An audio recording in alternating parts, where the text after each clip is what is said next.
நீங்கள் சொல்கிறதும் சரிதான். ஆனால் எதுக்கும் கொஞ்சம் ஜாக்கிரதையாக இருங்க. அவங்க அம்மாவுக்கு நீங்கள் 2 பேரும் சேர்றது பெருசாக விருப்பம் இல்லைன்னு நினைக்கிறேன். அன்னைக்கும் அவங்க அம்மா தான் ஏதோ பேசினாங்க. சந்தனா அமைதியாக தான் இருந்தாங்க. அதோட என்னை பொறுத்த வரைக்கும் உங்கள் ஒய்ஃப் கண்ணில் சந்தேகம் தெரியல. அவங்களுக்கு வேற ஏதோ ஒரு குழப்பம் இருக்குன்னு நினைக்கிறேன். பிருந்தா யோசனையுடன் கூறினாள். அவள் டாக்டர் என்பதால் மனிதர்களை ஈஸியாக புரிந்து கொள்ள முடியும். ஆமாம், அவங்க அம்மா வேணும்னே தான் இந்த பிரச்சனையை ஸ்டார்ட் பண்ணாங்கன்னு நம்ம எல்லாருக்குமே தெரியும். கண்டிப்பாக அவளுக்கும் தெரிஞ்சிருக்கும். ஏன்னா என் சந்தனா புத்திசாலி. ஸோ கண்டிப்பாக அவளாக ஒரு நாள் என்னை தேடி வருவா. அது வரைக்கும் நான் வெயிட் பண்ணுறேன்.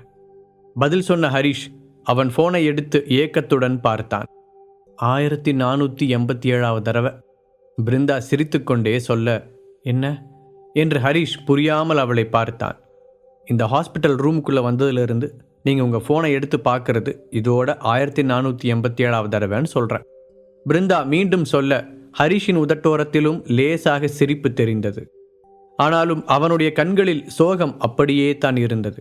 அவனுடைய மனதை மாற்ற ஏதாவது செய்ய வேண்டும் என்று நினைத்த பிருந்தா, ஆனால் ஒன்று மட்டும் நல்லா தெரியுது ஹரிஷ், உங்கள் ஒய்ஃப் உங்களை ரொம்பவே லவ் பண்ணுறாங்க. அதனால தான் அவ்வளோ பொசசிவாக ஃபீல் பண்ணுறாங்க. அன்னைக்கு மட்டும் அவங்களுக்கு பவர் இருந்ததுன்னு வச்சுக்கோங்க, என்னை பார்வையாலே எரிச்சிருப்பாங்க. அவ்வளோ காதல் உங்கள் மேலே. பிருந்தா காமெடியாக சொல்ல ஹரிஷ் முகத்தில் முதன்முறையாக வெட்கம் தெரிந்தது.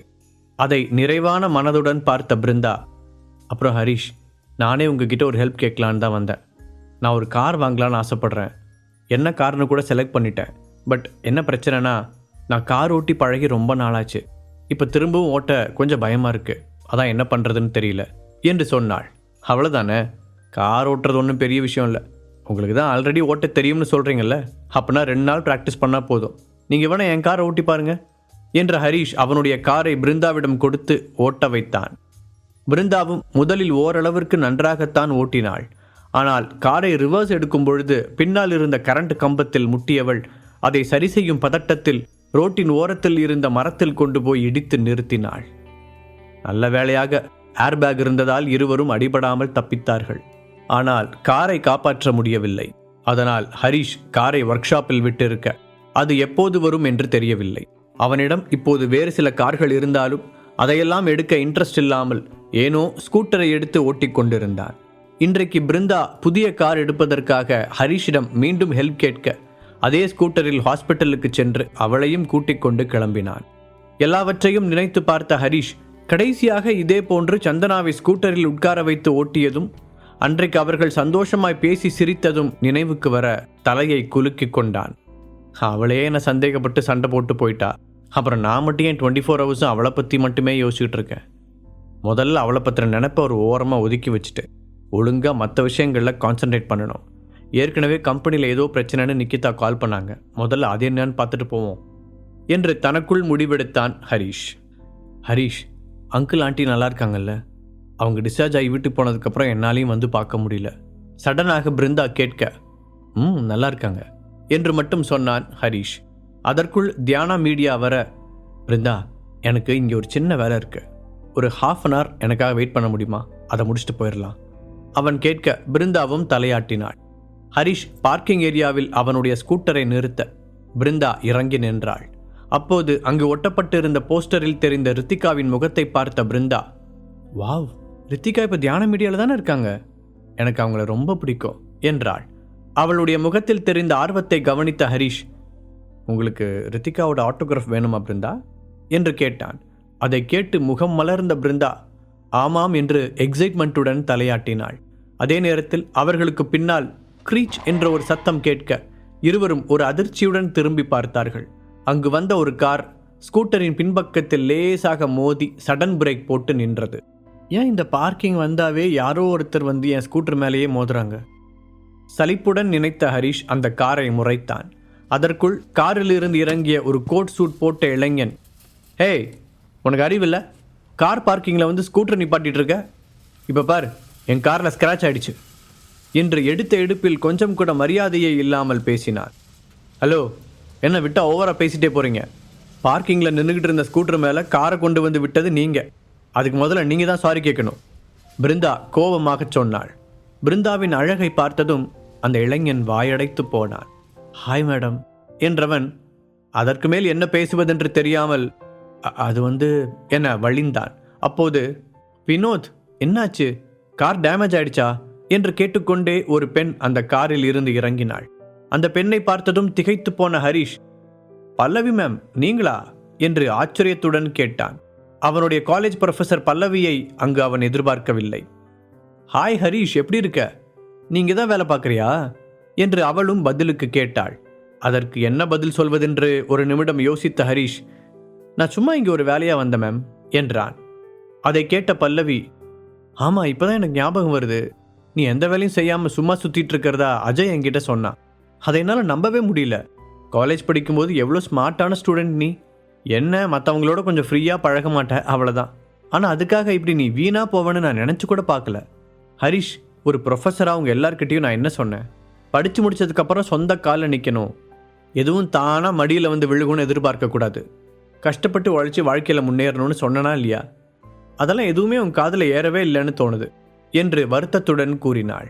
அப்போது ஹரிஷ் ஏதோ சொல்ல வர அதை கை நீட்டி தடுத்தவள், இதோ நம்ம ரித்திகா உன்னோட கிளாஸ்மேட் தானே, இப்போ தியானா மீடியாவில் பாப்புலர் ஸ்டாராக இருக்கா, அஜய் கூட ஒரு கம்பெனியில் வேலை பார்த்துக்கிட்டே மீடியா லைனில் ட்ரை பண்ணிகிட்டு இருக்கேன்னு சொன்னான். ஆனால் நீ என்ன பண்ணிகிட்டு இருக்க என்று அவள் நிறுத்தாமல் ஹரிஷை திட்டிக்கொண்டே போனாள். நான் அவங்களுக்கெல்லாம் வேலை கொடுக்குற வேலையில் இருக்கேன் என்று மனதிற்குள் சிரித்த ஹரிஷ் எதுவும் பேசாமல் அமைதியாக நின்றான். அப்படின்னா நீ பல்லவி மேடமோட ஸ்டூடெண்ட்டா? திடீரென்று அந்த கார்காரன் ஹரிஷிடம் கேட்டான். ஹரிஷ் தலையை மட்டும் ஆட்ட, சரி நான் அவங்களுக்காக உன்னை மன்னிச்சு விடுறேன், இந்த காரோட டேமேஜை சரி பண்ணுறதுக்கு ஒரு 20,000 மட்டும் தந்தா போதும் என்று பெருந்தன்மையாக கூறினான். அவனை வினோதமாக பார்த்த ஹரிஷ், நான் எதுக்காக உன் காரோட டேமேஜை சரி பண்ணுறதுக்கு பணம் தரணும் என்று அலட்சியமாக கேட்டான். அதானே, ஹலோ மிஸ்டர், உனக்கெல்லாம் கொஞ்சம் கூட மனசாட்சியே கிடையாதா என்ற பிருந்தாவின் குரலில் எரிச்சல் தெரிந்தது. அதற்குள் மீண்டும் ஹரிஷை பார்த்த பல்லவி, ஹரிஷ், எல்லாருக்கும் வாழ்க்கையில் ஏதாவது ஒரு லட்சியம் இருக்கணும், அப்படி இல்லாட்டி இப்படி தான் உன்ன மாதிரி எந்த ஒரு கோலும் இல்லாமல் ஏனோ தானோன்னு வாழ வேண்டியிருக்கும். பல்லவி மறுபடியும் தன்னுடைய லெக்சரை ஆரம்பிக்க, மேடம் நானும் காலேஜ் படிக்கலை, இப்போ எதுக்கு நீங்கள் இன்னும் எனக்கு லெசன் எடுத்துக்கிட்டே இருக்கீங்க என்று சின்ன சிரிப்புடன் கேட்டான் ஹரிஷ். பேச்சை மாத்தாத Harish, once a teacher always a teacher. என்னோட ஸ்டூடெண்ட்ஸ் படித்து முடிச்சுட்டு போனதுக்கப்புறமும் நான் அவங்க மேலே அக்கறையாக தான் இருப்பேன். அதனால தான் நீ இப்படி இருக்கிறத பார்த்தா எனக்கு ரொம்ப கஷ்டமாக இருக்குது பல்லவி கடுமையான குரலில் கூற.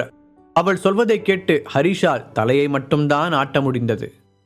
அப்புறம் நாம் செய்கிற தப்புக்கு நாம தான் பொறுப்பெடுத்துக்கணும். வினோதோட கார் டேமேஜ் ஆகிருந்தா அதை சரி பண்ணுறதுக்கான வழியை நீ தான் கண்டுபிடிக்கணும். அதை விட்டுட்டு எனக்கு தெரியாதுன்னு எஸ்கேப் ஆகக்கூடாது. பல்லவி ஹரிஷுக்கு அட்வைஸை தொடர அந்த வினோத் வேகமாக கை தட்டினான். இப்போ சொன்னீங்களே, இது கரெக்டான பாயிண்ட்.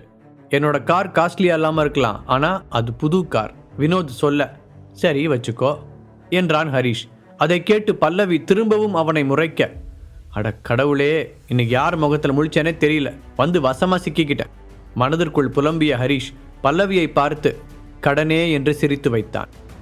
அநேகமாக உனக்கு கார் வச்சிருக்கவங்கள பார்த்தா பொறாமன்னு நினைக்கிறேன் என்று அந்த வினோத் சொல்ல, இது வேறையா, சரி மேலே சொல்லு என்றான் ஹரிஷ். என்னை பார்த்தா உனக்கு எப்படி தெரியுது?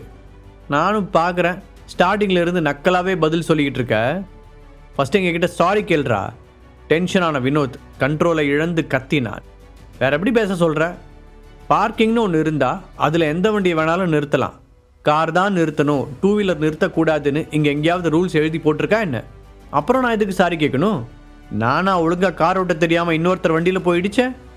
ஹரிஷ் நிதானமாக கேட்க அந்த வினோதின் முகம் கருத்தது. 2 பெண்களுக்கு முன்னால் ஹரிஷ் அவனை கேள்வி கேட்டதை அவமானமாக நினைத்தான் அவன். நீ வேணும்னே பிரச்சனை பண்ற என்ற வினோதை பார்த்து கிண்டலாக சிரித்த ஹரிஷ், யார் நானா என்று கேட்டான். உன்கிட்ட லாஸ்ட்டாக ஒரு தடவை கேட்குறேன், இப்போ காசு கொடுக்க முடியுமா முடியாதா? அந்த வினோத் மிரட்டும் துணியில் கேட்டான். நீ எத்தனை தடவை கேட்டாலும் என்னோட பதில் அதே தான். ஹரிஷ் கொஞ்சம் கூட முகம் மாறாமல் அமைதியாக சொல்ல, உன்கிட்ட பேச்சுவார்த்தைலாம் சரிப்பட்டு வராதுன்னு நினைக்கிறேன் என்ற வினோத் சண்டைக்கு தயாராவது போல் சட்டையின் கைப்பகுதியை மடக்கி விட்டான். வினோத், அவசரப்படாத, நாம் இப்போ தியான மீடியாவில் இருக்கோம், நீ இங்கே சண்டை போட்டேன்னா உனக்கு தான் தேவையில்லாத பிரச்சனை வரும் என்று அவனை சமாதானப்படுத்திய பல்லவி ஹரிஷிடம் திரும்பி, ஹரிஷ் சொன்னா புரிஞ்சுக்கோ, இப்போ வினோத் கிட்ட சாரி கேட்டுட்டு சமாதானம் ஆகிற வழியை பாரு என்றாள். மேடம், நீங்கள் என்னோட ப்ரொஃபஸராக இருக்கலாம், கண்டிப்பாக நான் உங்களை மதிக்கிறேன், ஆனால் அதுக்குன்னு நான் செய்யாத தப்புக்கு நீங்கள் மன்னிப்பு கேளுன்னு சொல்கிறது எந்த வகையில் நியாயம்? ஹரிஷ் முடிந்தவரை பொறுமையாக சொல்ல அதை கேட்டு பல்லவியின் முகம் சுருங்கியது. ஹரிஷ், இது சரிப்பட்டு வராது, நான் போலீஸ் கால் பண்ணுறேன். அவ்வளவு நேரம் அமைதியாக இருந்த பிருந்தா முடிவாக சொல்ல வினோதின் முகத்தில் அதிர்ச்சி தெரிந்தது. என்ன மிரட்டுறீங்களா? வினோத் லேசான படபடப்புடன் கேட்க இந்த முறை ஹரிஷ் சத்தமாக சிரித்து விட்டான். அது எப்படி? இவ்வளோ நேரம் நீ எங்களை மிரட்டிக்கிட்டு இருந்துட்டு இப்போ கொஞ்சம் கூட கூச்சமே இல்லாமல் பிளேட்டை அப்படியே மாற்றி போடுற என்ற ஹரிஷை கொலை வெறியோடு முறைத்தான் வினோத். அப்போது திடீரென்று, எக்ஸ்கியூஸ் மீ, இங்கே என்ன பிரச்சனை என்று ஒரு பெண்ணின் குரல் கேட்க அவர்கள் எல்லோரும் திரும்பி பார்த்தார்கள். அங்கே ஹரிஷின் பிஏ நிக்கிதா நிற்க அவளுக்கு பக்கத்திலேயே ரித்திகாவும் இருந்தாள். ஹாய் மேடம், நீங்கள் இந்த கம்பெனி சிஇஓவோட பர்சனல் அசிஸ்டண்ட் நிக்கிதா தானே? என் பேர் பல்லவி, நான் ரித்திகாவோட ப்ரொஃபஸர். ஒரு சின்ன பிஸ்னஸ் விஷயமா உங்களை பார்த்து பேசிட்டு போகலான்னு வந்தேன் என்று கூறிய பல்லவி அதே உற்சாகத்துடன் ரித்திகாவையும் பார்த்து சிரித்தாள். அவளை பார்த்ததும் வேகமாக முன்னால் வந்த வினோத், ஹலோ மேடம், நீங்கள் வந்ததும் நல்லதாக போச்சு.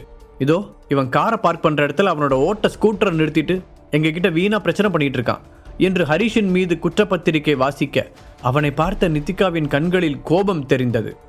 பிரச்சனை பண்ணுறது அவர் இல்லை, நீங்கள் தான், கடுப்பான குரலில் நிக்கிதா சொல்ல. என்ன சொல்கிறீங்க, எனக்கு புரியல என்று குழப்பத்துடன் கேட்டான் வினோத். உங்களுக்கு படிக்க தெரியும்ல, கொஞ்சம் மேலே அண்ணாந்து அந்த போர்டில் என்ன எழுதியிருக்குன்னு பாருங்க. நிக்கிதா பார்க்கிங்கின் மேல் பகுதியை சுட்டி காண்பித்தாள். அதில் எழுதியிருந்ததை படித்த வினோதும் பல்லவியும் கரண்ட் ஷாக் அடித்தது போல அதிர்ச்சியுடன் ஒருவரை ஒருவர் பார்த்து கொண்டார்கள். என்ன பார்த்தீங்களா, அங்கே என்ன எழுதியிருக்கு? நிக்கிதா கேட்கவும், இது இந்த கம்பெனி சிஇஓக்கான பார்க்கிங் ஏரியான்னு போட்டிருக்கு என்று மெதுவாக கூறினாள் பல்லவி. அதை கேட்ட நிக்கிதா ஆமாம் என்று தலையசைத்து, அப்போ யார் மேலே தப்புன்னு இப்போ உங்களுக்கு புரிஞ்சிருக்குமே என்று கேட்டாள்.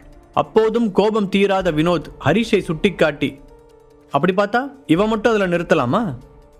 அதுவும் கார் கூட இல்லை, ஸ்கூட்டரை கொண்டு வந்து நிறுத்தி வச்சிருக்கான். நாங்கள் செஞ்சது தப்புனா அப்போ இவன் செஞ்சதும் தப்பு தானே என்று கோபமாக கேட்டான்.